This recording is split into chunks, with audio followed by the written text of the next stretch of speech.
سلام دوستان، امروز میخوایم با هم به کشوری سفر کنیم که در غرب آسیا قرار داره و به عروس خاورمیانه هم معروفه. همچنین به او لقب پاریس خاورمیانه هم دادن.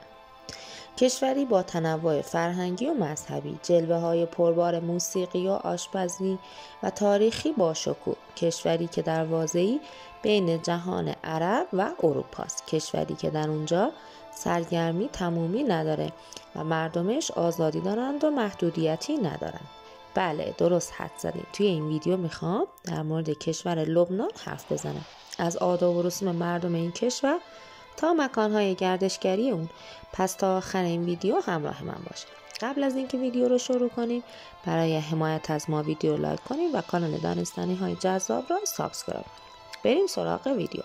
کشور لبنان در غرب قاره آسیا واقع شده و با کشورهای سوریه و اسرائیل مرز مشترک داره. لبنان کشوری در حال توسعه است و در فهرست کشورها بر اساس شاخص توسعه انسانی در رتبه 92 قرار گرفته که یکی از بهترین کشورهای جهان عربه. پایتخت اون یعنی بیروت از لحاظ کیفیت زندگی از بهترین شهرهای جهان به حساب میاد. در میان کشورهای عربی لبنان بالاترین درآمد سالانه غیر نفتی رو داره. سطح زندگی در بیروت و لبنان بالاست و مردمان شیک پوش و مجلل داره. با اینکه هزینه زندگی در لبنان بالاست ولی سطح درآمد هم به همون نسبت بالاست. حتی بالاتر از میزان دستمزد در ترکیه.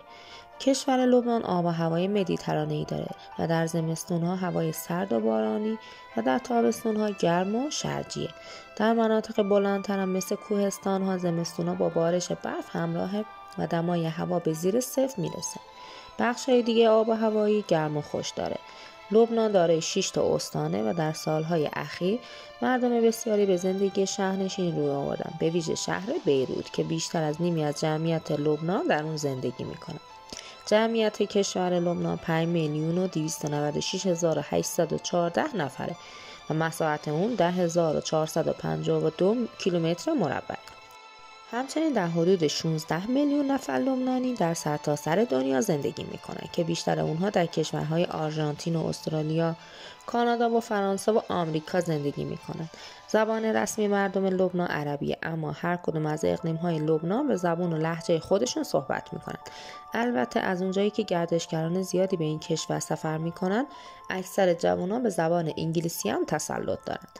لبنان یکی از کشورهایی که متنوع ترین مذهب‌ها رو داره و 51.1% مردم مسلمان و 20.5% مردم رو مسیحیان و باقی مونده گروه‌های کوچک مذهبی مثل بودایی‌ها، یهودی‌ها و سایر تشکیل میدن.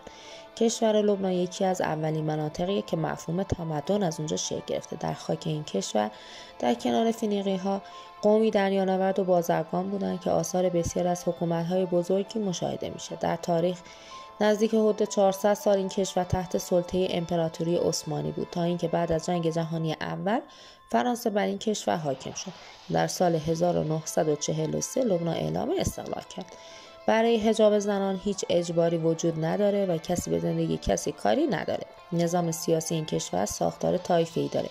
ساختاری که بنای تشکیل اون برای جلوگیری از درگیری‌های فرقه‌ای در این کشوره. در این نظام تلاش شده که برای همه گروه‌های مذهبی تاثیرگذار جایگاهی در سیاست کشورشون داشته باشن. مثلا رئیس جمهور کشورشون از میون کاتولیک‌ها انتخاب میشه، نخست وزیر سنیه و رئیس مجلسشون هم شیعه است. لبنان یکی از کشورهای خاورمیانه با فضای عربی و ساختاری آزاده. اگه به زندگی شبانه علاقه داشته باشید، از لبنان دست خالی بر نمیگردید. در هنگام ورود به این مکانها احساس میکنید که به جای ورود به یک کشور عربی در خاورمیانه در یکی از کشورهای اروپایی در حال خوشگذرانی هستید و بیشتر شبیه کلوب‌های شبانه است. مردم علیرغم فشارهای اقتصادی از تفریحاتشون نمیزنن و کلوب‌های شبانه را پر از جمعیت میکنن. در فصل تابستون هم سواحل خیلی شلوغ میشه و مردم لبنان همچنین توریستایی که به لبنان سفر کردن از سواحل زیبای مدیترانه لذت میبرن. اوایل پاییز و اوایل بهار زمان مناسبی برای سفر به لبنانه. این کشور دارای جنگل‌های سرو بسیار زیبایی که درخت‌های سر به فلک کشیده‌اش جلوه خاصی به اون داده. در کنار اینها بیروت رو میتونیم یکی از خوشمزه ترین شهرهای دنیا بدونیم. بسیاری از غذاهای لبنانی مثل فلافل اونقدر جهانی شدن که در بیشتر کشورها تهیه میشن. در سفر به این کشور این لذت‌های خوشمزه را از دست ندید. فقط حواستون باشه در رستوران‌ها غذاهای اضافه‌ای که سر میزهاتون میارند و نخورید، چون موقع حساب کردن با اینکه شما اونها را سفارش ندادید ولی چون خوردید هزینه اون رو پای شما حساب میکنند.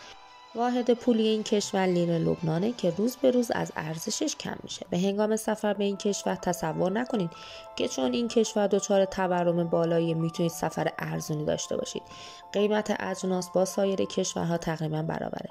در لبنان زیست‌ساخت‌های کشور و بخش خدمات نسبت به دنیای امروزی توسعه پیدا نکرده. به عنوان مثال سرعت اینترنت در این کشور خیلی پایینه و اگه پولم داشته باشید امکان دسترسی به اینترنت پرسرعت وجود نداره. همچنین در بیشتر وقتها برق کشور قطع میشه و حکومت در تامین برق کشور ناتوانه. یکی از منابع درآمد لبنان در بخش کشاورزی. از محصولات کشاورزی لبنان میتونیم به بادام، سیب، آووکادو، موز و انگور اشاره کنیم. همچنین بزرگترین صنعت و منبع درآمد لبنان جواهرسازیه. مهمترین شهر و پایتخت لبنان شهر بیروته که با جاذبه‌های تاریخی و مدرن خودش گردشگران زیادی را مجذوب خودش کرده. فروشگاه و رستوران‌های مجلل، ساحل و دریای آرام، باغ‌های عربی همگی از زیبایی‌های بیروته. سایر جاذبه‌های گردشگری لبنان شامل موزه ملی بیروت، غار جمیتا، موزه سورسوک و منطقه حریص است. شما میتونید بدون ویزا به لبنان سفر کنید و به مدت 20 روز در این کشور به صورت توریستی اقامت داشته باشید. اگه سفر شما بیش از 20 روزه و قصد کار یا تحصیل در این کشور را دارید، باید جهت گرفتن ویزای لبنان اقدام کنید. خب به آخرین ویدیو رسیدیم. نظر شما در مورد کشور لبنان چیه؟ توی کامنت ها برام بنویسید. برای حمایت از ما ویدیو لایک کنید و کانال دانستنی های جذاب را سابسکرایب کنید. اگه 2 ویدیو آخر ما را هم ندیدید ببینید. تا ویدیو بعدی، خدا نگهدار.